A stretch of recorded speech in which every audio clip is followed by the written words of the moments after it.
Hello all welcome to my channel. మీరైతే తొలి ఏకాదశి రోజు పూజ చేసుకున్నారా? నేనైతే సింపుల్గా మా ఇంట్లో ఇలా పూజ అయితే చేసేసుకున్నాను. ఫస్ట్ అయితే గడపలన్నిటికీ కూడా పసుపు రాసి బొట్లు పెట్టి, మా ఇంట్లో మా చెట్లకు పూచిన పువ్వులే దేవుడి కోసం కోసి దేవుడి దగ్గర పెట్టి, అలాగే దేవుడి పటాలన్నిటినీ కూడా శుభ్రంగా క్లీన్ చేసుకుని, దేవుడి పటాలన్నిటికీ కూడా చక్కగా బొట్లు పెట్టుకుని, దేవుడి పటాలన్నీ కూడా దేవుడి మందిరంలో సర్దుకుని ఇంకా పూజ అయితే స్టార్ట్ చేస్తాను. దేవుడి సాంగ్స్ పెట్టుకుని.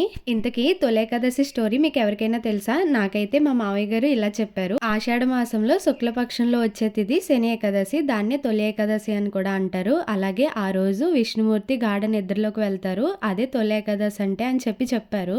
మా మావయ్య గారు అయితే చాలా సార్లు గోవిందమాల అయ్యప్పమాల కూడా వేసుకున్నారు. ఆయన అయితే ఇంట్లో మామూలుగా కూడా దేవుడి పాటలు పాడుతూ ఉంటారు, దేవుడి స్టోరీస్ కూడా చెప్తూ ఉంటారు. ఇంకా మాకేమైనా తెలియకపోయినా మేము ఆయన్నే అడుగుతాము.